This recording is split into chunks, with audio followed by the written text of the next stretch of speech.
Un adolescent de 17 ans poignardé. Une autre femme assassinée. Il est visé par des allégations d'inconduite sexuelle. Les formations politiques s'arrachent le vote des familles. Comment faire fructifier votre argent sans risque? Savoir et comprendre les plus récentes nouvelles qui nous touchent. Tout savoir en 24 minutes. En manchette dans cet épisode, peine exemplaire pour un agresseur sexuel d'enfants, blâmer les francophones pourrait finalement lui coûter son travail, et plus l'eau est chaude, plus Donald Trump amasse de l'argent. Tout savoir en 24 minutes. Tout savoir en 24 minutes. Bonjour Jean-François. Bonjour. Édition du 15 août 2023. Je commence tout de suite avec une nouvelle qui fait grincer, je dirais, pas mal tout le monde des dents, particulièrement ceux qui ont des enfants. Un ancien enseignant du primaire vient d'être condamné à une sévère peine de prison. On parle de 8 ans, mais comme il se trouve déjà derrière les barreaux, il en reste à peu près 6 à purger. Il s'agit de Dominique Blanchette, qui enseignait dans une école primaire de Montréal-Nord. Il avait plaidé coupable à 8 accusations criminelles, dont exploitation sexuelle, contact sexuel et possession de pornographie juvénile. Les faits se sont produits de 2017 à 2022 et c'était son anniversaire aujourd'hui, 29 ans. Disons que c'est les victimes plutôt qui ont eu le cadeau. D'ailleurs, il y en avait plusieurs dans la salle au moment du prononcé de la sentence. Ils tenaient à être là pour entendre vraiment quel allait être à combien d'années. Le verdict était déjà connu parce qu'il avait plaidé coupable à 8 chefs d'accusation. Donc, c'était vraiment la sentence aujourd'hui. Et le juge, en la prononçant, a insisté sur le fait que c'était des crimes graves et qu'il fallait donner une peine exemplaire pour dissuader les éventuels agresseurs, évidemment. Maintenant, on parle de 8 ans. 8 ans, c'est pas si grave que ça. C'est ça. C'est parce que là, j'imagine que vu qu'il était déjà derrière les barreaux, ça compte double. Il en reste 6. Cette affaire-là, donc il en reste 6. Ouais. Puis il va être éligible dans 2 ans et demi pour une libération conditionnelle. Normalement. C'est ça. Fait que finalement, c'est pas si sévère. C'est un peu là que je t'amenais en réalité, parce que moi, comme père, je vais t'avouer bien franchement, si j'étais plongé, je touche du bois pas que ça arrive, mais si j'étais plongé dans une histoire comme celle-là, faire exactement le raisonnement que tu viens de faire là, ça me ferait mal au cœur. Oui, puis je veux dire, il y a juste 29 ans, il a plaidé coupable, donc il a admis tout ça. Puis c'est pas, il y avait plusieurs méfaits sur ta liste, là. Il y en avait pas rien qu'un. Je veux dire, mais ça sent tellement la personne qui va recommencer à sa sortie, là. Fait que j'espère qu'on va prendre bien du temps avec lui pendant qu'il est en dedans pour lui faire comprendre ce qui est admissible et non admissible. Puis le pire dans tout ça, c'est qu'il l'a fait en étant enseignant, donc en ayant un rapport de force. L'avoir fait, c'est une chose, mais l'avoir fait dans le cadre de son rôle d'enseignant, c'est là où le bas blesse encore plus. Et tu sais, quand on envoie nos enfants à l'école, on aime bien penser qu'ils sont en sécurité, hein? Oui. Mais visiblement, ils ne le sont pas toujours. Alors, Sophie DeVito revient dans l'actualité. Je ne sais pas si tu t'en souviens, c'est cette élue de la commission scolaire English Montreal qui avait, je vais dire comme ça, cassé du sucre sur le dos des francophones. Elle avait publié un gazouillis dans lequel elle disait, je paraphrase, que si le REM fonctionnait pas bien, c'était parce que c'était des francophones qui s'en étaient occupés. Et que si des anglophones s'en étaient occupés, ou des immigrants, ça aurait été bien mieux. Bon, évidemment, ces propos-là avaient été rapidement dénoncés, autant dans la classe politique que dans la population. Ça, c'était le 3 août dernier. Donc, on est quoi, là? Maintenant, on est le 15. On est 12 jours plus tard. C'est le temps que ça a pris pour qu'il se passe quelque chose un peu dans le dossier. Des collègues de Mme DeVito réclament maintenant sa démission. Ah ouais, hein? Ouais, ils ont convoqué une réunion spéciale pour débattre du sujet. Le vice-président de la commission scolaire, Agostino Canavino, a fait parvenir un courriel au bureau parlementaire du Journal de Montréal. Il condamne vivement les propos de Mme DeVito. Je te lis sa réponse. Il est totalement inacceptable qu'une élue ou n'importe qui d'autre d'ailleurs soit autorisée à faire de telles remarques désobligeantes et qu'elle puisse continuer à siéger au conseil scolaire. Tristan, ça m'a pris quoi, à peu près 10, 15 secondes à lire. Eux, ça leur a pris 12 jours à l'écrire. Alors, je dis ça comme ça. Ah ouais, mais là, ouais, je comprends. Mais tout le monde est en vacances présentement, puis ça doit quand même être assez long, là, faire le tour. Moi, tu vois, au contraire, j'apprécie qu'ils finissent par sortir. Puis tant mieux si elle perd son emploi, mais tant mieux surtout, je trouve que parce que je veux dire, n'était pas directement touchée par le REM, cette madame-là. Là. Cette madame-là qui travaille à la commission scolaire.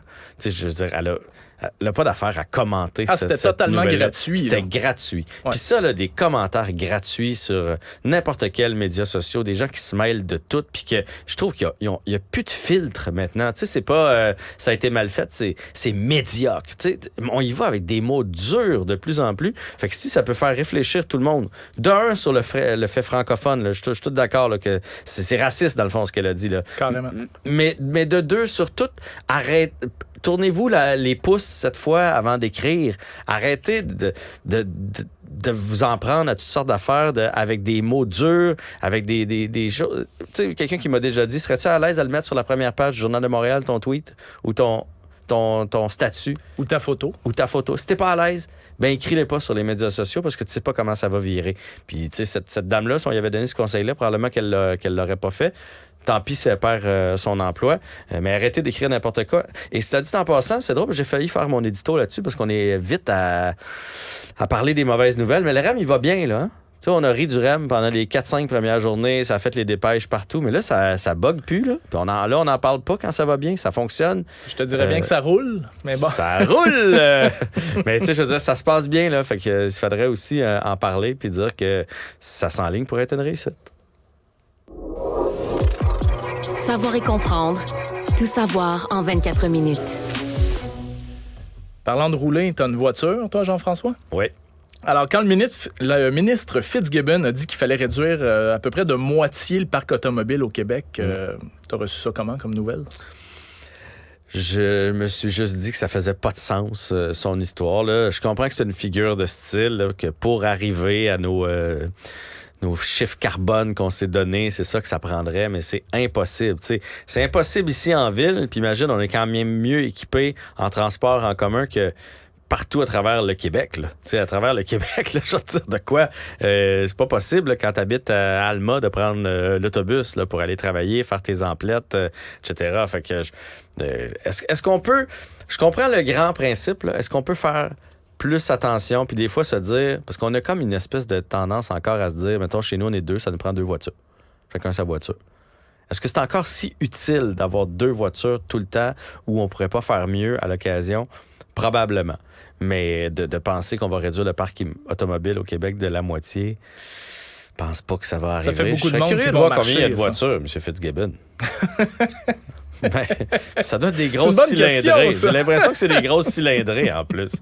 Là, il pourrait toujours te dire que sa voiture de fonction, là, c'est déjà ça. Ben, je te dirais que ton analyse a rejoint parfaitement celle de la Corporation des concessionnaires automobiles du Québec. Le président de la corporation, selon lui, ça vient seulement semer l'inquiétude dans la population, rien d'autre. Et il est allé d'un petit commentaire, moi, qui m'a fait un peu sourciller, je dirais, un peu du Monsieur bon côté. Fitzgibbon ou monsieur de l'association? Non, le président de la corporation, Yam-Pesam Yuechi, il est allé dans un petit commentaire, il a dit « Vous savez quoi? Moi, je pense que c'est l'avis personnel du ministre. Je pense pas que c'est une position officielle de Québec. » Fait que tu vois qu'il essaie un petit peu de ménager la chèvre et le chou là-dedans. De dire « Regarde, il a peut-être dit ça, mais en bout de ligne, c'est pas comme ça que ça va se passer. » Puis lui, ce qu'il rajoute en plus là-dedans, il dit « Ça vient tellement... » C'est tellement champ gauche comme remarque. Il dit, en plus de ça, nous autres, les concessionnaires, on a un partenariat pour verdir le parc automobile. C'est en place en ce moment, c'est en cours en ce moment. C'est pas parfait, mais c'est en cours en ce moment.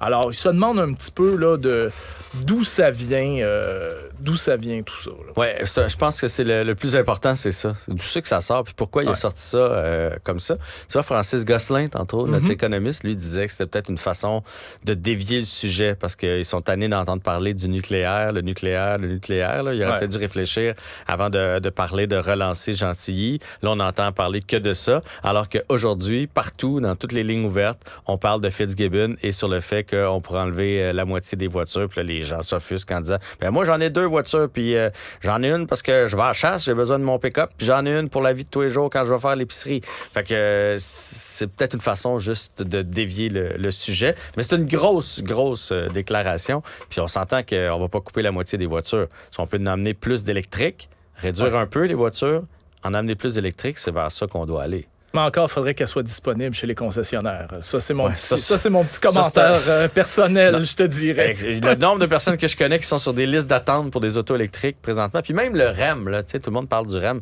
Moi, j'ai hâte de le prendre, le REM, pour venir en ville. Mais pour me rendre au REM, je vais prendre mon char. Ouais. Je ne prendrai pas mon bicycle. Là. Tu vas sauver le trafic, mais tu sauveras pas l'auto. Ben non, je vais avoir une voiture quand même. Elle va rouler moins, mais je vais quand même avoir une voiture. Je veux absolument te parler du groupe musical Les Cowboys Fringants. Marie-Annick Lépine, qui se dit elle-même la maman du groupe, a écrit un message quand même touchant sur les réseaux sociaux. Tu connais sans doute les problèmes de santé du chanteur Carl Tremblay. Il est atteint d'un cancer et malheureusement, les traitements sont très, très difficiles pour lui. Bien, à cause de ça, le groupe a été obligé d'annuler plusieurs spectacles. Donc, Mme Lépine a senti un petit peu le besoin de s'adresser directement aux fans des Cowboys Fringants. Moi, je te dirais, son expression est assez claire, parle d'elle-même. Elle dit « Elle est mal à l'aise de la situation. » Tu sais, tellement pas de contrôle, tu le sais. T'es un gars qui a fait énormément de scènes, t'en fais encore et tout ça. C'est un bonheur de se retrouver sur la scène et de faire plaisir aux gens qui viennent te voir.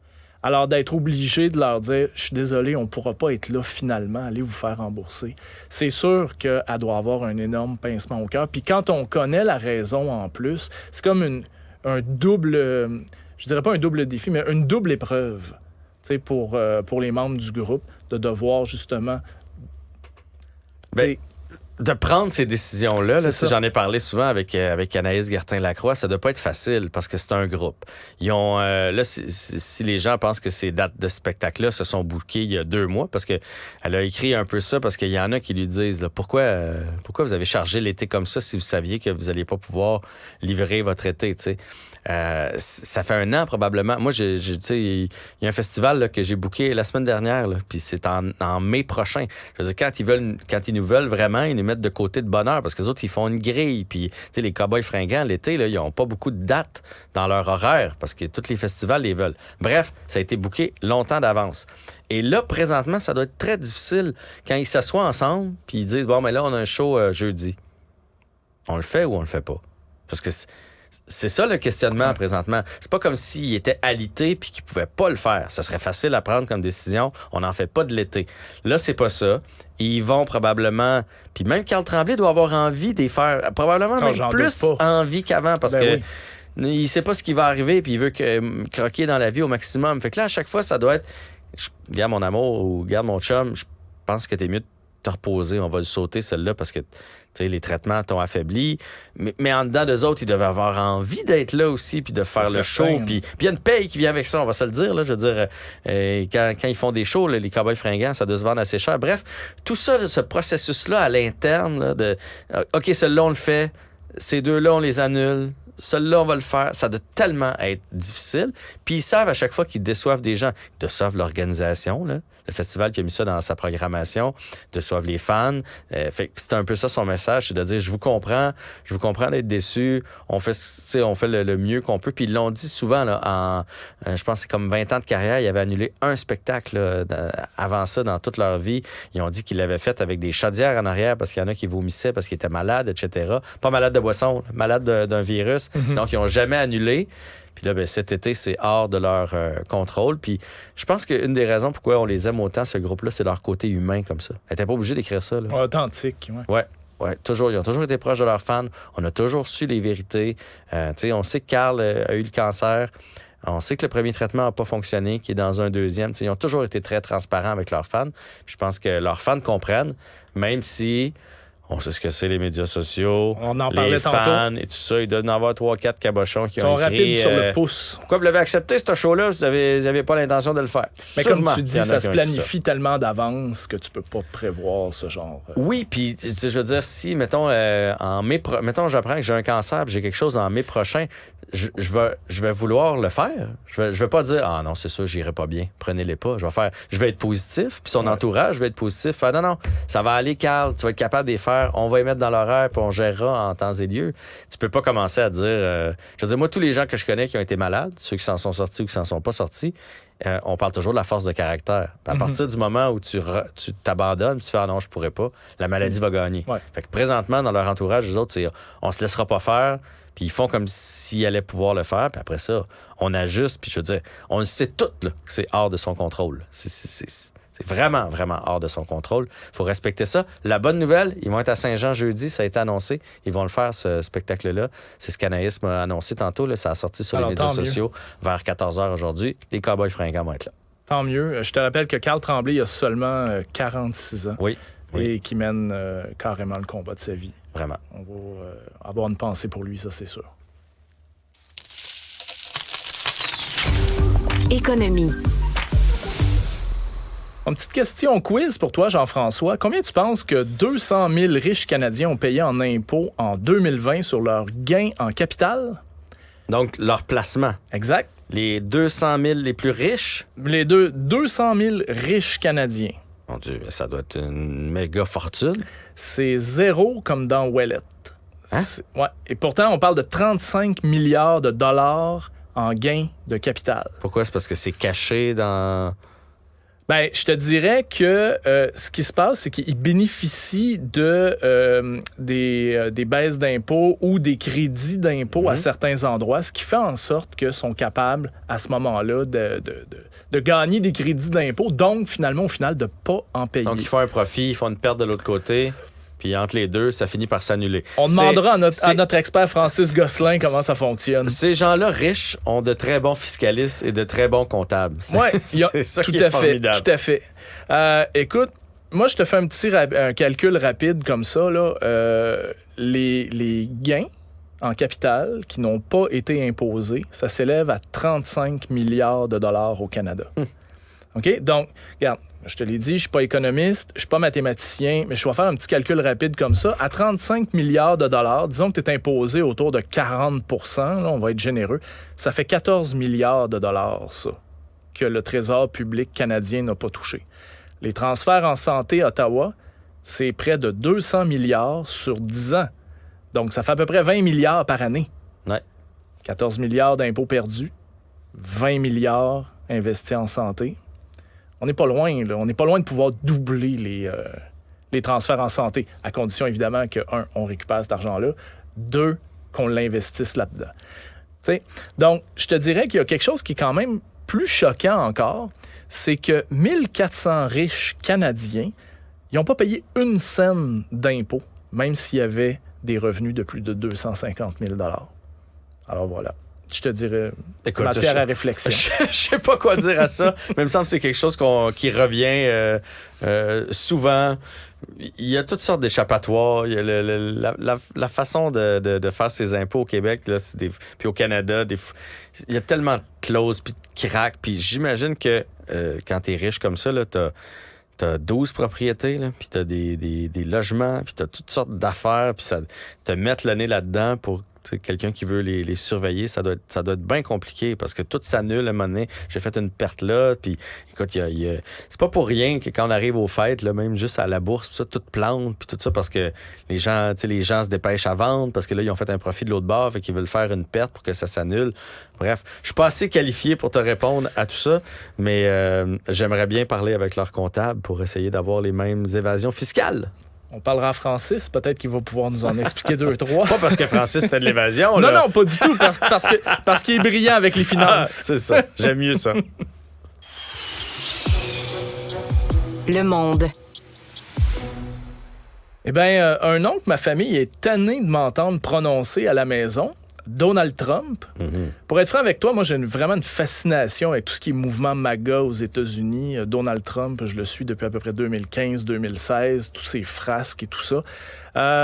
Puis je vais t'avouer une chose, je commence à être fatigué, moi aussi, d'en parler. Il y a comme une espèce, tu sais, le nuage médiatique, là, l'ombre médiatique qui fait l'éclipse, qu'on dit, en fait. L'éclipse médiatique commence vraiment à me peser fort un peu sur les épaules. Puis pourtant, on n'a pas le choix, hein, parce qu'il va peut-être se retrouver dans le bureau ovale en janvier 2025. L'élection est en novembre 2024. Donc, en attendant, ben, il a eu droit à une 4e inculpation hier soir. C'est en Géorgie.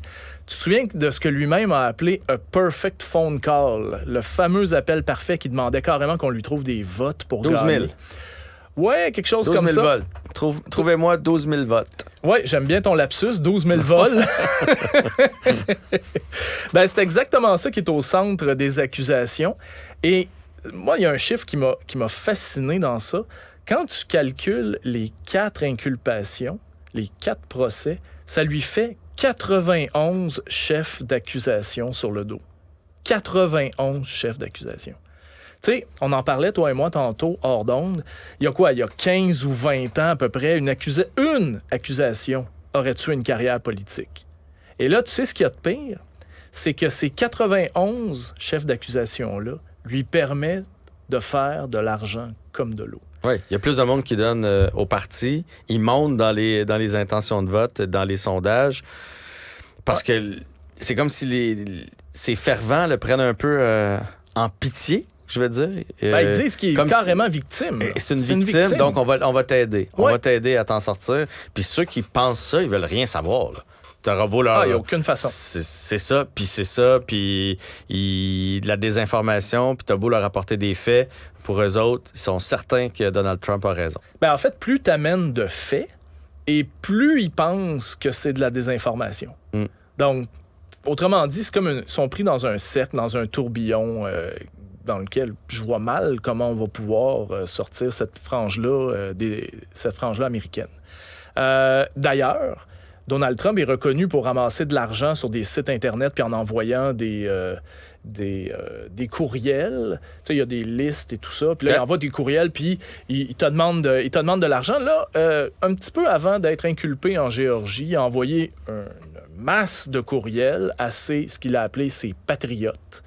Et il leur demande une cotisation de 24 à 1 000 $. Donc, une petite contribution comme ça pour l'aider. Ce qui est écrit, évidemment, il joue la carte de la persécution politique. Et ce qui est écrit dans le courriel, c'est que le ministère de la Justice de Biden essaie de l'emprisonner à vie. Puis évidemment, il écrit ça en majuscule là, pour être sûr que tout le monde... Fait que tu sais, c'est vraiment... On n'est plus rendu dans de la politique, on est rendu carrément dans un culte. Et je te dirais... va probablement falloir qu'on trouve une façon à un moment donné, parce que s'il revient au pouvoir, ce qui est possible en réalité, il va redevenir ce que tout le monde se plaît à appeler le leader du monde libre. Et là, à ce moment-là, je pense qu'on l'a vu avec l'OTAN, ce qui s'est produit en Ukraine et tout ça, l'OTAN s'est ressoudé, alors que Trump avait essayé un petit peu de le dessouder, là, de tuer ça. Donc, je pense que s'il est encore élu, on risque, je pense, d'arriver à une autre période d'instabilité. Mais je pense que c'est ça qu'il essaie de faire là, par contre. Hein. C'est pas pour rien que tout sort là, toutes les accusations. Là, je comprends que ça a été long étoffer le dossier, mais c'est le temps-là de l'accuser de toutes sortes d'affaires comme ça. Il pensait probablement que ça allait pas être bon pour lui dans l'opinion publique, ce qui n'est pas le cas. Puis moi, je suis un peu comme ta famille. Je suis tanné d'en entendre parler dans le sens que non, mais 81 chefs d'accusation. 91. Je veux dire, à un moment donné, 60, 70. 91, là. Trouver le bon, puis accuser-le, puis que ça finisse. Mais j'entendais qu'en Géorgie, généralement, les procès sont télédiffusés. Donc ça, c'est quelque chose qui pourrait lui faire mal, parce que là, tu peux vraiment écouter les plaidoyers. C'est pas quelque chose que tu vas lire sur le fil Twitter de Donald Trump. Là. Tu peux t'asseoir puis l'écouter. Donc là, tu vas voir les deux parties. Tu vas voir de quoi il est accusé. Fait que ça pourrait lui faire un peu plus mal. Mais présentement, en tout cas, il n'y a personne pour le battre du côté des républicains. Puis c'est ça qui fait peur. Bon, non, il est à 40% plus là, de son plus proche rival. Et le problème de la télédiffusion, c'est comme une lame à deux tranchants. Ce que j'entendais, c'est que le procès d'O.J. Simpson devait permettre aux Américains de reprendre confiance dans le système de justice, puis on sait comment ça s'est fini. Tu sais, donc, oui, pour la télédiffusion, puis non, parce qu'il pourrait sortir grandi de cette expérience-là. Faudrait pas. Puis en plus que de l'autre côté, ils sont mal équipés avec Joe Biden, on va se le dire. Dans une vraie course entre les deux, là... J'aime pas Donald Trump, mais je miserais sur Donald Trump là, parce que Joe Biden a l'air à moitié mort. Je vois très mal qu'il y a plus d'énergie. Je vois mal comment il peut aller affronter ce monstre-là de l'autre côté. Ça va être à suivre, en tout cas. J'espère que ta famille a des bouchons d'oreilles parce qu'on n'a pas fini d'en entendre parler pour la prochaine année et demie. C'était Tout savoir en 24 minutes.